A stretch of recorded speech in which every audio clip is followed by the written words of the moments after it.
Swastiastu. Assalamualaikum warahmatullahi wabarakatuh.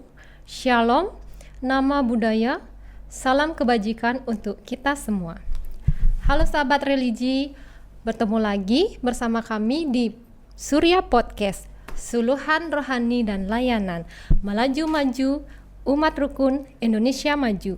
Bersama saya, Dayu Ratna dari Kantor Kementerian Agama Kabupaten Gianyar.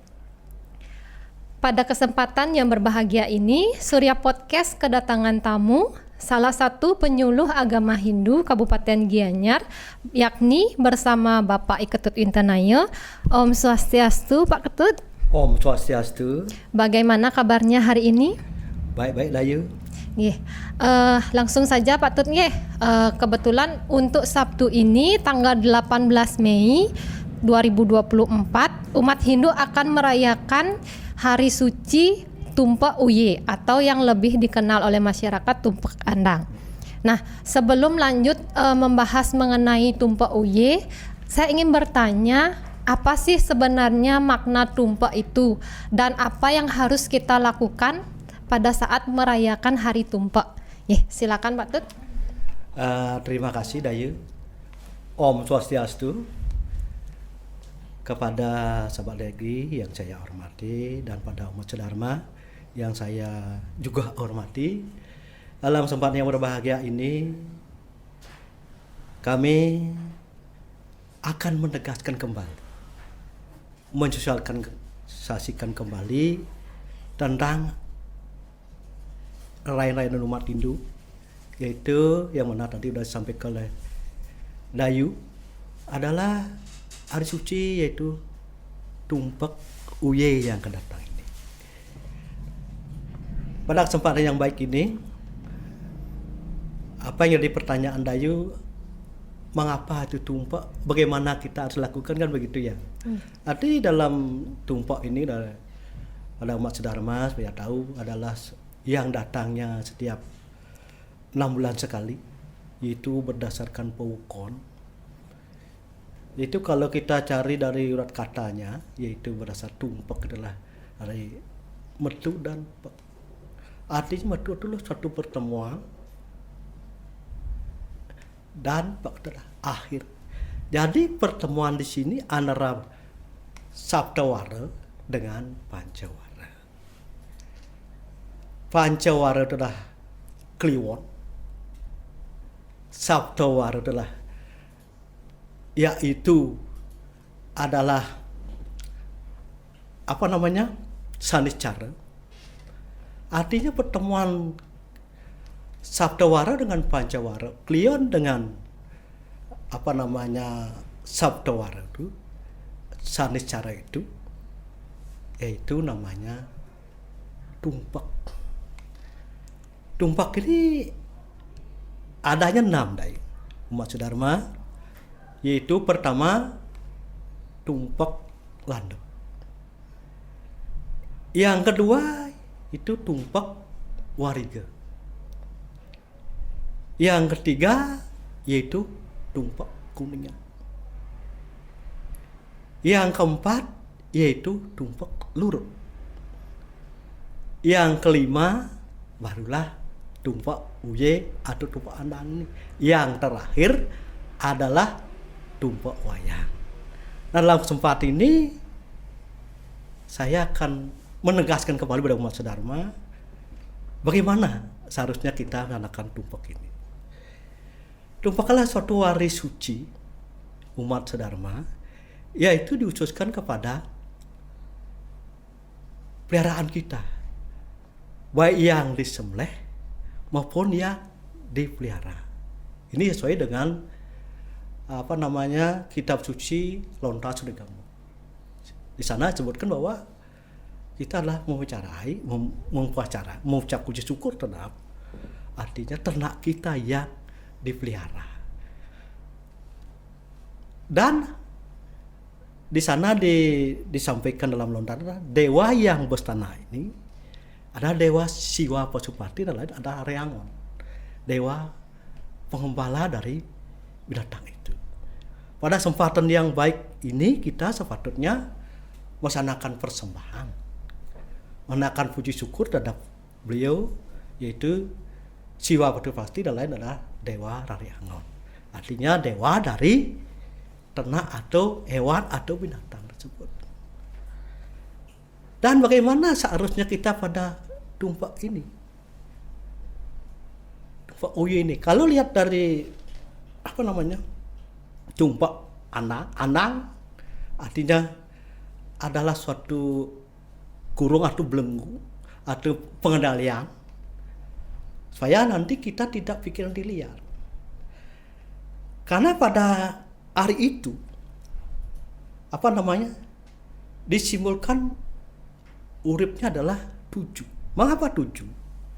Yaitu pada umat Dharma dan Dayu, karena 7 di sana adalah pertemuan Klion ada 8, uripnya 8, secara 9, dan Uye itu juga 8. Jadinya 25. 25 adalah sesuai dengan bilangan Samkhya, yaitu 2 tambah 5 jadinya 7. Pada hari itu adalah hari yang disifat-sifat rajas yang menguasai. Nah, bagaimana kita supaya bisa istilahnya mengendalikan diri dengan cara menyucikan supaya tidak terpengaruh hal tersebut. Itu kita sebagai manusia hendaknya kita menyucikan diri, artinya introspeksi diri untuk bisa dalam hidup kita ke depannya lebih baik. Itu dalam filosofi dari perayaan hari suci Tumpak Uye atau Tumpak Anang itu. Terima kasih Pak Tut, penjelasannya jelas sekali, lengkap sekali. Nah, ada pertanyaan lagi. Tadi kan Pak Tut sudah membahas mengenai filosofi, kemudian kita di Bali itu dalam praktek setiap hari raya itu tentu menggunakan sarana yang namanya banten. Nah, untuk Tumpak Uye ini apakah ada banten khususnya atau banten apa saja yang kita gunakan saat merayakan hari Tumpak Uye ini? Silakan Pak Tut. Terima kasih Dayu. Tentu apapun kita mengadakan suatu acara keagamaan sudah pasti adanya upacara, adanya upokara dan upacara gitu.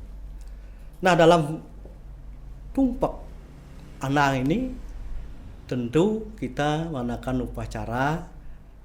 Tentunya kita menyesuaikan dalam keadaan kita dan menyesuaikan dalam keadaan ternak kita yang dipelihara. Misalnya babi, kerbau, ayam dan lain sebagainya berskala besar. Tentu kita mempersembahkan, menyukuri artinya yang terbaik. Karena bagaimanapun apabila kita mempersembahkan yang terbaik, tentu anugerah dari itu kan dari beliau akan lebih besar, akan berlimpah. Karena tujuan dari Tumpak Anang adalah untuk ucap terima kasih, ucap syukur dan pelestarian dan memberi kasih sayang, dan supaya nanti ternak kita itu bermanfaat untuk kita dan bisa menghidupi kita untuk kedepannya, untuk jadi sejahtera dan sehat. Untuk upacara ini, nah setidaknya kalau yang tingkatnya kecil minimal lah adanya upokara seperti jerimpan, seperti peras pejati dan raka-rakaan. Dan di sana ada simbol-simbol seperti adanya tifat bleko, adanya belayak flesor itu. Dan ada unggas atau hewan bisa pakai tifat bahagia, tifat burung, sidopurna dan lain sebagainya. Tergantung dalam tatanan upacara. Kalau lebih besar ya tambah lagi guling itik, kalau lebih besar lagi guling babi, karena ini ucap puji syukur udah beliau agar memberikan anugerah, memberikan kesehatan gitu Dayu. Nggih. Berarti untuk upakaranya tidak harus yang megah, tidak harus yang Iya. mewah, Pak Tut. Nggih. Karena kita kan di Hindu ada yang nista, madya, utama, tergantung dengan kemampuan kita Iya. masing-masing. Nggih. Suksema Pak Tut penjelasannya.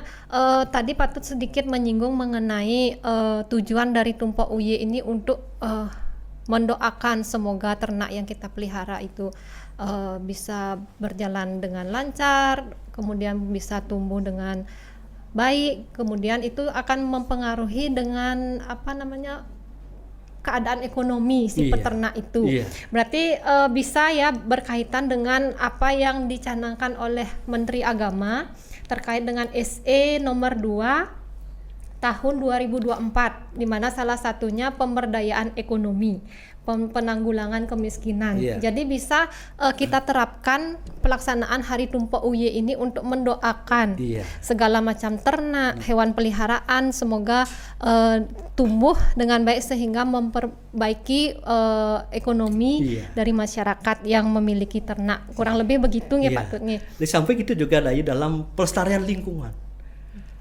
Arti dalam berita kerana kan sudah jelas itu. Artinya hubungan dengan pelemahan itu. Ada hewan, ada hutan. Ini kita perlu dipelestarikan. Dalam hal momentum perayaan Tumpok Anak ini, itulah kita untuk kedepannya bisa melestarikan hewan-hewan dan tumbuh-tumbuhan supaya saling tergantung dan manusia yang bisa nantinya istilahnya memberikan kasih sayang. Antara dari Tuhan manusia adalah sebagai ciptaan makhluk utama. Manusia lah punya tugas untuk melestarikan, untuk memberi kasih sayang, untuk dia menata lingkungan binatang supaya tidak semena-mena. Nah, dalam hal ini bisa kok kita menyembelih untuk upacara, dan hewan ternak kita biara tujuannya juga kita memberikan puji syukur dengan wujud menyayangi binatang kita peliharaan itu. Apapun yang kita punya di rumah, kita harus memberikan kasih sayang. Itu. Ini sudah kita menggunakan satu yatnya yang real gitu. Kemudian satu pertanyaan lagi Pak Tut. Nah, melihat fenomena sekarang ya, terlebih sering saya lihat di sosial media mengenai perayaan Tumpok Uye atau Tumpok Andang ini. Bagi yang tidak punya ternak, tapi mereka punya hewan peliharaan seperti anjing, kucing, itu juga diupacarai. Apakah itu relevan dengan pemaknaan Tumpok Uye atau Tumpok Andang ini? Dan bagaimana jika kita tidak memiliki hewan ternak atau hewan peliharaan? Misal nih kita anak rantauan nih, jauh dari keluarga. Apakah kita tidak merayakan Hari Tumpok Uye ini karena tidak memiliki hewan peliharaan? Bagaimana Pak Tut? Mohon penjelasannya. Pintar sekali Dayu ini memberikan satu pertanyaan. Baiklah Dayu, begini Dayu sebenarnya. Kita jangan berpikir kita itu pendek pikirnya. Cuma kita memberikan kontribusi namanya punya ternak ayam, sapi, kerbau yang bisa menambahkan income hidup kita. Padahal yang lain itu sangat mendukung. Karena kita manusia tidak cukup dengan uang, dengan harta, kan perlu adanya kebahagiaan. Dengan cara apa? Dengan memelihara anjing atau binatang yang lebih buas, umpamanya ular atau singa dan macan gitu. Karena dia mencetus rasa sayang. Apabila dia sayang, waktu dia akan dibalas dengan sayang. Apabila kita tidak sayang, udah pasti dia akan bisa artinya mencelakai kita. Contoh, karena saking sayangnya orang sampai meninggal pun bisa ditunggu di kuburan karena merasa jatuh kasih sayang pada anjing itu gitu. Karena oleh itu sudah jelas dalam Lontar Surigamo disebutkan bahwa hewan peliharaan di samping sembelih, hewan peliharaan kita perlu diberi kasih sayang karena kita adalah sering akan tergantung dengan itu. Di penjaga rumah, di penjaga lingkungan kita menjadi aman dan nyaman. Nah sekarang kalau kita tidak punya binatang atau anjing atau segala macam kita gantungkan, apa kita tidak merayakan kan gitu? Harus Dayu merayakan. Karena bagaimanapun proses dan upacara itu dari kita dari kerajaan mohon satu adalah untuk penyucian diri supaya tidak terbelenggu oleh sifat rajas, karena bilang dianggap rajas, kita berusaha menyucikan diri dengan momentum perayaan tumpah itu. Nah sekarang apakah mungkin manusia tidak akan bersentuhan dengan alam lain seperti binatang dan tumbuhan? Tidak mungkin, pasti dia akan bersentuhan dengan binatang mana umpama umat Sedharma atau Dayu tidak punya di rumah rantau lewat kadang artinya lancong-lancong ke kebun raya menemukan binatang, menemukan suara burung, enak sekali didengarkan. Artinya Dayu menikmati bahwa burung itu sangat penting dan hutan itu sangat penting. Tapi kalau hutan tanpa burung tidak ada artinya. Juga binatang ada, singa ada, hutan ada, dia akan bisa hidup. Demikian juga manusia, tidak ada hutan, tidak ada binatang, manusia tidak akan pernah hidup. Manusia tidak pernah akan menderita, selalu akan menderita. Maka dengan demikian, dengan melaksanakan upacara ini, tidak akan terlalu tingkat hati kita dengan hubungan pada Tuhan, hubungan dengan binatang dan tumbuhan terhadap lestari indah. Dan kita akan menjadi apabila kita sudah merasa enak bahagia, tentu kita bisa artinya mencarikan satu penghidupan, artinya meningkatkan sumber daya kita melalui ternak kita, melalui lingkungan kita. Itu artinya inilah satu kehidupan, yaitu dalam filsafat itu, karena itu kita harus betul-betul artinya jaga, lestarikan. Oke, terima kasih banyak. Ini penjelasannya Pak Tut sangat informatif dan tentunya sangat bermanfaat untuk kita semua. Semoga di lain kesempatan kita bisa bertemu lagi, tentunya dengan tema yang berbeda. Baiklah sahabat religi, demikian perbincangan kita kali ini bersama Bapak Iketut Wintenaya. Akhir kata kami tutup dengan Paramo Santi. Om Santi Santi Santi Om. Wassalamualaikum warahmatullahi wabarakatuh. Shalom, nama budaya, salam kebajikan untuk kita semua.